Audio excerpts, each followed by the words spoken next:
So hi guys, thank you for coming back um, and joining me on this video. This video is a few tips that I've put together for people who are door dashing. There's a lot of information out there. There's a lot of people that have been doing this for a while, and they have great tips out there. So do check them out, do your research. My tips are primarily for people like myself who is using DoorDash as their primary source of income. A lot of the tips and the information that I've seen kind of comes from people either in very rural areas or people that are kind of doing it as a supplemental hustle. While I'm hustling, it's more than just a side hustle for me, like I said. So my tips are for people that are using this or relying on this money to um, kind of sustain them in life as their livelihood. So I took down a few things. There are no particular order. I'll try to be as brief as I can on each one of them. Um, what I will say in terms of my start, the process with DoorDash, it was one of the easiest jobs I ever got. There was not a lot of checking, no interviewing, of course. Um, I'm out there on the road by myself. There's no management. There's nobody looking over my shoulder. Um, there's nothing that I have to kind of give back. Um, they checked my license, and I think I did some type of brief background check. I literally got the results back in about 5 minutes. So, no checking the car, whether it was registered, insured, none of that. I know that there's some other driving at platforms out there that they do check that. A while back, I tried to sign up with Uber, and those were one of the requirements that I needed all the proper documentation for the car, um, and the insurance, and then all uh, my paperwork, my license and whatnot.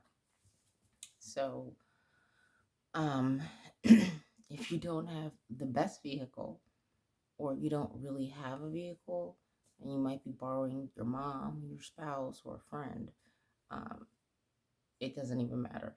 Super easy. All you have to do is sign up, and you're pretty much gold.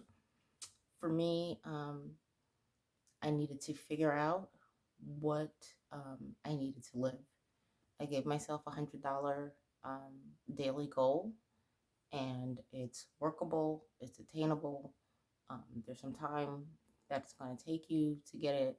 But again, if this is your primary source of income, then you have all the time in the world. Um, so before I go even any further than that, I'm on DoorDash. I did not do a lot of research on the company, what they stood for, their practices, how they pay. And I didn't do any research on any of the other driving app platforms.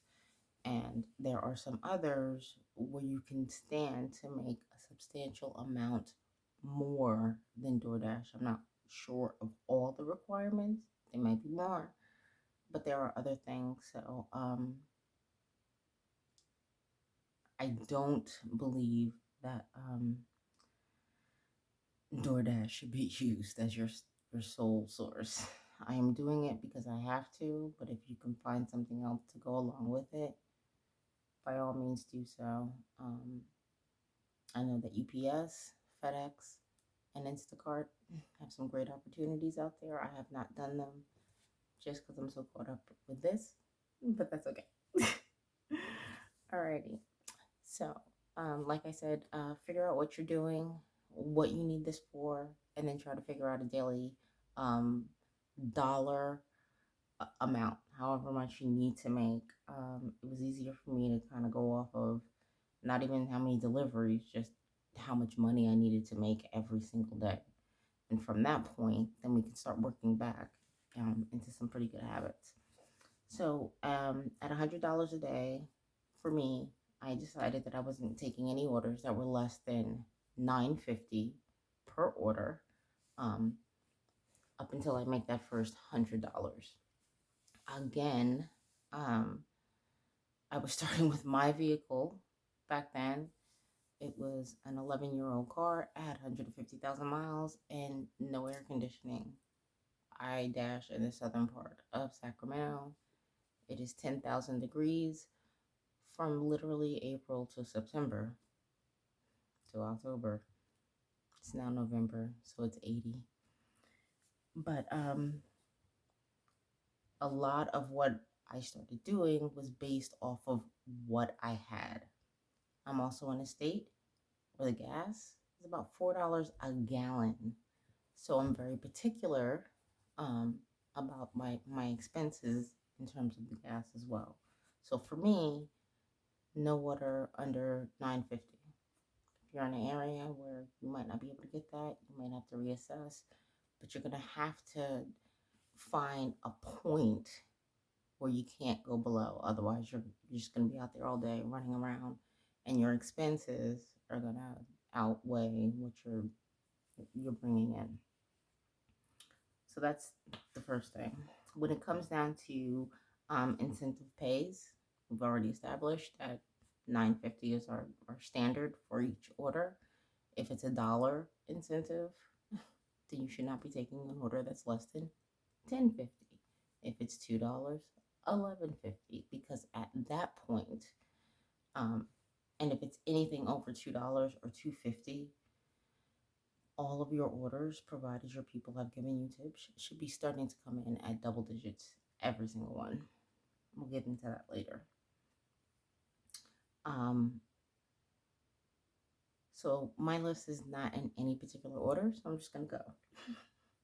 I never take any Walmart order or a grocery order, especially if I can't see it. If it's over 50 items, we don't always know where we're going, what the items are going to be. I know for myself, space in the car was my number one issue. And now I'm an older lady. I'm a woman of a certain age. I don't feel like taking 5 gallons of water or 3 cases of 38 bottles per case of water up steps. Know yourself. The one thing that we do know about the Walmart orders, and maybe even some of the Smart orders, is we get those tips later. So whatever that price is, that's all you're gonna get, no matter what it is, and you never know where you're gonna go. So just be mindful of those Walmart orders. They take a while for them to bring the order out. In Sacramento, they bag the orders at your car. I don't know what they do in other places, but all of these things take time, and it takes away from getting other orders and making your money.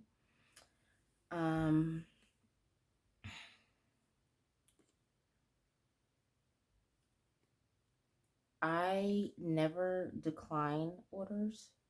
Usually I just let the time run out. Um, I've been practicing just today, actually, with declining. I'd seen somewhere where someone said if you continue to decline, they'll reduce the number of orders that they send you. I just wanted to see if it was true. It did not hold true for me. But generally speaking, I just kind of let the time run out. Sometimes I'll pause the dash and I'll restart the dash, resume it. Um, as we know, our acceptance rating is not part of our matrix that keeps us on or off the platform. So take the orders that you need to take. Everything else is at least up until that first $100.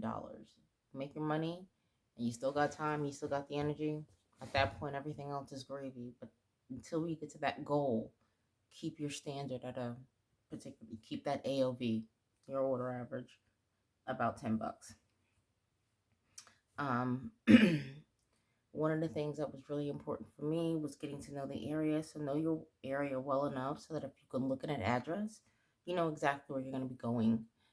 You know exactly how long it's going to take, if they're working on the road, if it's just a shitty area, if it's a bitch to try to make deliveries because it's off the side of a highway or whatever. Just kind of be familiar with that. All those little things help push things along, and it helps you be selective so that you're taking the right orders that can help you do these turnarounds very, very quickly. And back to that, become familiar with zip codes in your dashing area. For me, I can either look at a street address, but more importantly, I can look at the zip code and know exactly how far out I'm going to go. I know that on the app, they give you, before you accept the order, they give you the dollar amount, um, and supposedly the total miles. If you're in an urban area or in a place like Sacramento, where there's just a lot of cars on the road, 3 miles, 5 miles, 9 miles can take you sometimes 25 minutes to just maneuver between the lights and the traffic, if there's any road work, that kind of thing. So just kind of know where you're going in town. Um, I know that I don't take certain zip codes because I'm not going past Truxell Road. It's 19 miles out, 15 miles out, and then 15 miles to get back to my dashing area. It's a lot of time, it's a lot of gas. So just kind of be familiar with that. Um, I never take orders. Going back to after you make that first $100, if you want to take anything else that's less than your standard, that's fine. I personally don't take orders that are less than a gallon of gas in my area. California has some of the highest gas I've ever seen. I have seen it almost $5 in certain areas. The cheapest I've seen is $3.69 a gallon. So there's no way that I'm taking a $2 order, a $3 order, not even really a $4 order, because when I start, weighing that all out, you know, it doesn't work in my favor. So I tend to take things that's more, substantially more. Usually it's not less than $7.75. And usually I will take it at that level if it's about 5 miles away. So anything 775 or so in that area, no problem. Okay.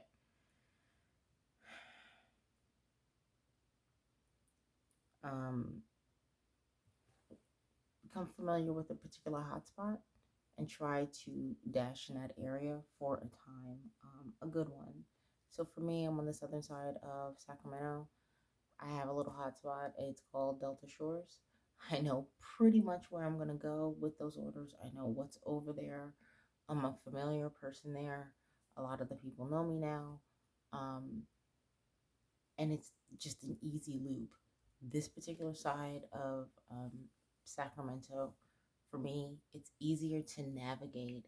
It's easier to get through traffic. There's not quite as many lights. There's not as many cars. There's not as many people. So it's easy to do a loop on the south side of Sacramento going to West Sac or to Elk Grove where people are not going, as opposed to having to go someplace like Midtown. Not that you don't get those orders, you will, but more often you'll become again familiar with that area, and that particular hotspot brings me a lot of times to Elk Grove, South Sac, Pocket Greenhaven, and West Sac, and other places too. But it's a nice little loop that I can do all day long and rack up my orders and make good money. um,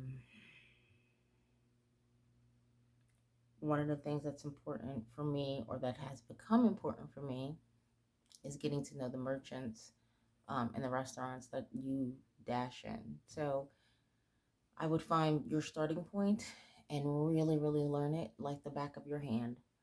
Learn where every single one of the restaurants are so you know exactly where you're going. I don't expect anyone to know all or even the majority of home addresses, but you will become familiar with those as well. Certain streets, certain people, you'll see those names come up all the time. Um, Become familiar with the merchants. They will become familiar with you. When they see you, they will prioritize for you. They will help you. They will put a little hustle in for you because they know your DoorDash. They know that they will see you several times that day, that week, and they're willing to hustle for you because they can see that you're hustling for the customers and for their business as well. So become familiar with the merchants. That being said, you know, there's certain orders that I just don't take just because it's bullshit. I'm not going to Popeyes. Okay, I'm not gonna go and sit in a drive-through to Popeyes when they never got any freaking Spicy chicken, churches, same thing. Jollibees, same thing. Um, know which fast food restaurants are complying with how things are moving in terms of the pandemic. There's a lot of McDonald's where we can go inside the lobby, which is always easier to just go inside, pick it up, and come out. But if you're resigned to restaurants that force you to sit in drive-throughs, that eats up a lot of time. Now, I don't know about other parts of the country, but in this part of the country, people love to eat. They love fast food. They love they love to eat. They love fast food.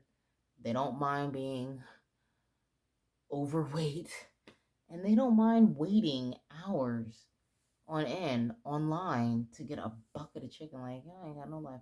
But okay, that's what they do. Become familiar with those places because, you know, yeah, it might be a $10 order, and this is where you want you kind of refine your approach here.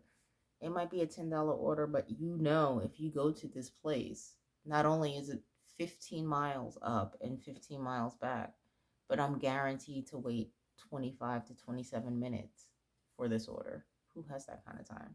So just know where you're going. You don't have to take all of them. It's not in that matrix acceptance percentage. Accept the ones that are right for you. Um,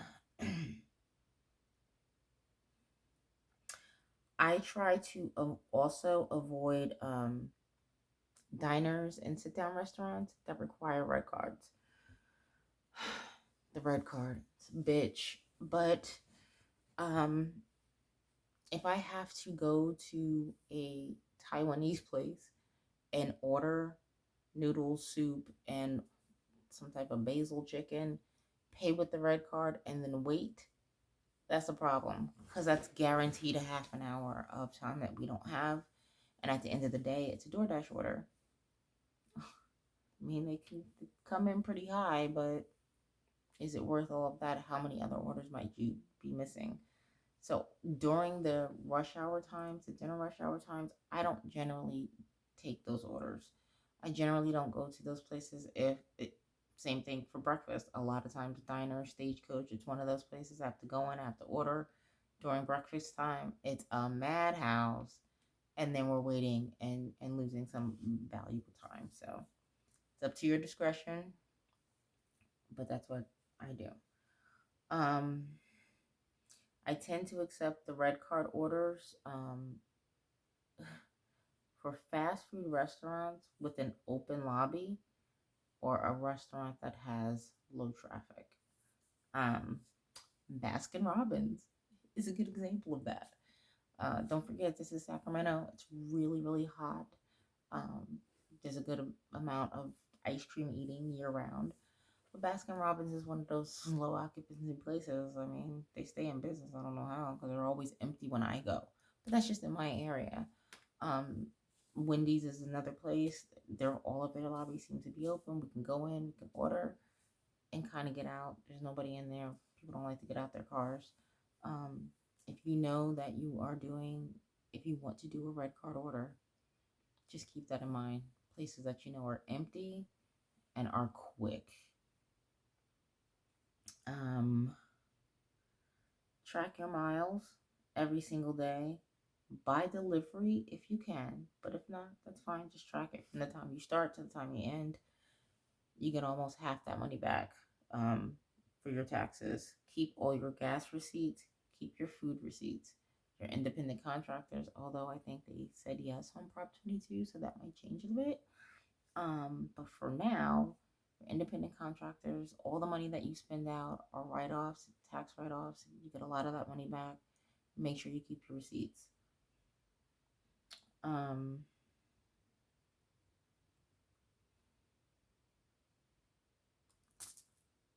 and for your car repairs, you blow out a tire, all those oil changes, keep those receipts. Um, One of the nice things that DoorDash has done lately with the COVID thing is they've added an element. If people want to leave their deliveries at the door, we take a picture. Um, if you have the opportunity and you can do that, go for it. I feel covered in doing that. Prior to that, though, I took a picture of every single delivery. If you're in an area that doesn't get great reception and you might not be able to upload those pictures and you just want to get through it, like I handed the customer the delivery or something like that, and it comes back, at least you're covered. Um, so just depending on what you're doing or how the delivery goes, it's always good to have a backup picture, because if there's any conflict, DoorDash will almost always ask you to provide a picture. So take pictures and delete them at the end of the shift, because they will contact you immediately if there's a problem with the order. So you don't have to keep those pictures. Um, One of the things that I have been finding, and I wish I was a better person at editing videos so that I can show you some of the screenshots, is look for orders with odd suffixes. We know that DoorDash is, they pay on the whole dollar or the quarter. $3, 3.75, 3.50, 3.75, $4. That's generally how they pay out. When you see prices and it's 10.43, 9.71, 11.56, be mindful of those. Take heed of them, because a lot of the times, not every single time, but a lot of the times, they yield higher than what that DoorDash price is.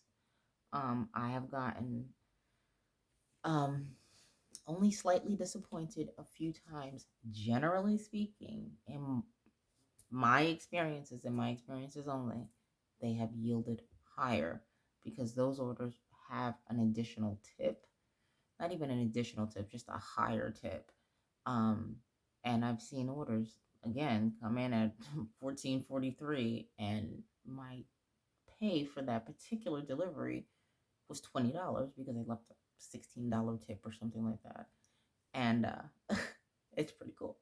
So be mindful of those suffixes when you see them come in, because a lot of the times, at least for me, they will yield a higher payout at the end of the delivery. I'm always very careful of those piggyback orders or those stacked orders. Um, and I don't like the way they stack them. It used to be you would get the order, or they would offer you an order, and that second order would come in and would say plus 250, plus 650. Now they're kind of on the sneak, giving you two orders or three orders for $9. Don't say two orders. If you're not careful, you might see something that even says, $13, and it's two orders that are very, very low, and who knows where you might be going. You might be picking up at the same place, but you might be going in opposite directions to make the delivery. Or you might have to go to a separate location, and there's no way I am leaving McDonald's and then going to Popeye. No. If they're right next to each other, and you guys in your area, you'll know. So I'm saying, find a sweet spot. Delta Shores is an open strip mall. Chipotle, Jersey Mike subs, Jamba, the Habit, they're all in a row.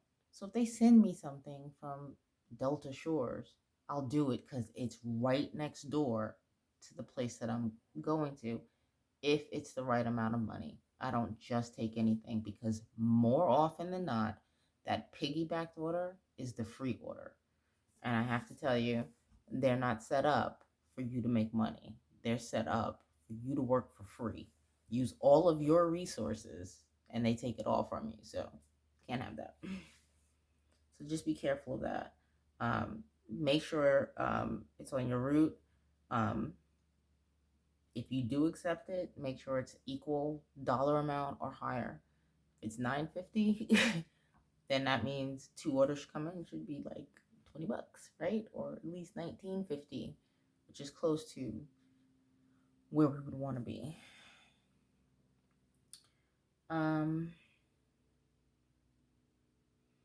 So what I've noticed is breakfast and dinner times have higher tips. Working people, a lot of the people in particular during this pandemic, even though everybody's working from home, and it's true, but the lunch orders, sometimes come in a little bit less. Not always, not always, but those higher payouts, those double digit numbers, will tend to come either early in the morning, that breakfast crew, or for dinner when people are ordering large orders from nice sit down restaurants you gotta go pick up. Um, so those are some good times to try and dash. Um, I've not had a great week in terms of incentives, but obviously, dashing during incentive times is a great time to dash.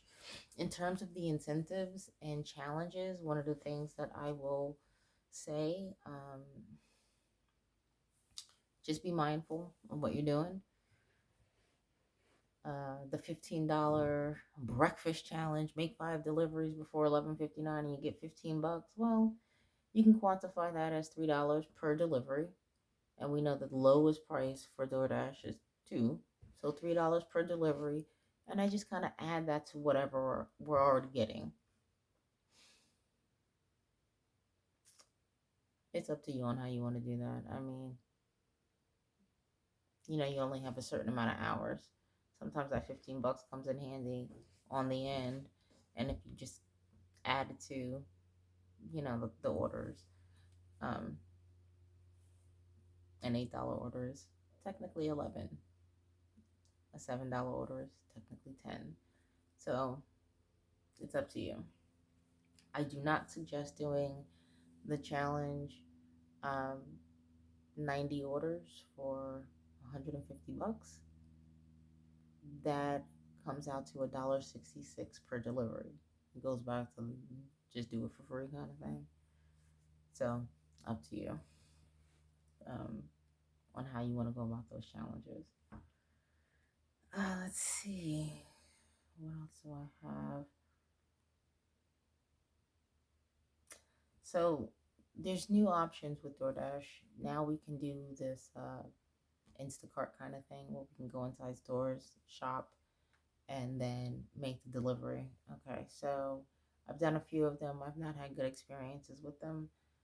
For one thing, they don't always pay out higher. It's still DoorDash. So if I'm right next to CVS and they send me the order, they're gonna send it to me for $3.75. They add a $3 tip, I'll get it for $6.75. Ain't no way I'm doing all that because now I have to get out of the car, go inside, do the shopping, look for everything. So there's no incentive for doing the additional work, is what I'm saying. The second thing is, unlike maybe a Walmart order or some of the other grocery orders, when the merchant doesn't have something, they can cancel it, I guess, off of the order sometimes, and it goes away. When we are shopping in CVS, Walgreens, Safeway, whatever, if the merchant doesn't have something, you have to call DoorDash customer support so that they can remove the item. Otherwise, it will not allow you to proceed. That process can waste 20 minutes. And for an order that's, you know, not even sometimes at that rate, but if it's that rate or higher, you can weigh it out. I mean, the first Walgreens order I got was 14.25. I've not had one that high since. They've progressively gotten lower, and I keep having issues. So again, that goes back to knowing your area. I'm on the south side of Sacramento. These stores over here are not really well stocked. Most of the time, they don't have the stuff that I need, so I've stopped doing them. So I just wanted to let you know that because it's a new dynamic, and the way that they're selling it is you have an opportunity to kind of make more money with these orders, and it's not really anymore. Um, you know, this kind of goes without saying. If you're dashing by yourself, I dash alone. Always be safe. Sometimes you're dashing into the evening, sometimes early morning, it's still dark. Just be safe. Try to find areas that have ample light and parking. Um, and again, know your areas. If you're going into urban areas, downtown areas, midtown areas, if you're living in a town like that, parking can sometimes be a bitch. So keep that kind of stuff in mind when you're taking these orders, because having to find parking and driving around, or having to pay to park so that you can go into some high rise apartment building can kind of be a drag. With the pandemic, I know areas that have nice restaurants and stuff like that, they've kind of been closing off streets specifically for outdoor dining, which makes driving another challenge. Just always be safe, be careful, because DoorDash isn't going to pay for you if you get a ticket or if your car gets towed. So, um, I have a home base, um, and I try to stay in that area and wait for orders there. Um, some people drive around. It depends on where you are and what the driving conditions are. But if you can drive all over town and you don't mind it and you have real cheap gas, go for it. Um, if you're a lady out here, you might want to stay someplace that's home base. Um, we are still in a pandemic. Uh, some restaurants are open, some are not. Some people have bathrooms, some do not. A lot do not. Um, those little things are things that you should take into consideration when you're out on the road all day. Um, Again, you don't want to be burning up a lot of your gas. So if you have a place where you can just kind of sit and hang out and wait um, for your orders to come in, because you know that good orders are going to be there, try and do that. Um,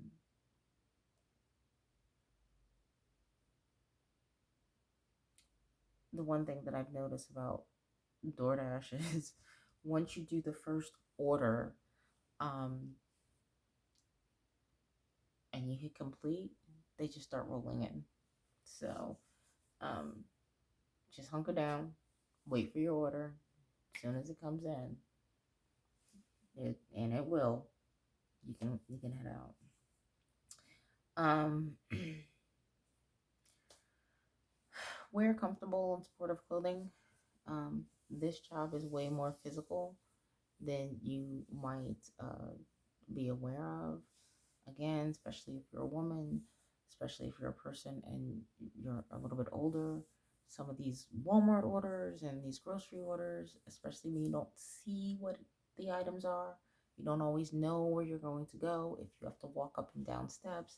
And even if you're just delivering Chick-fil-A, having to walk up 2 flights of steps to do it, or all the way across the street and down the block because you're in a more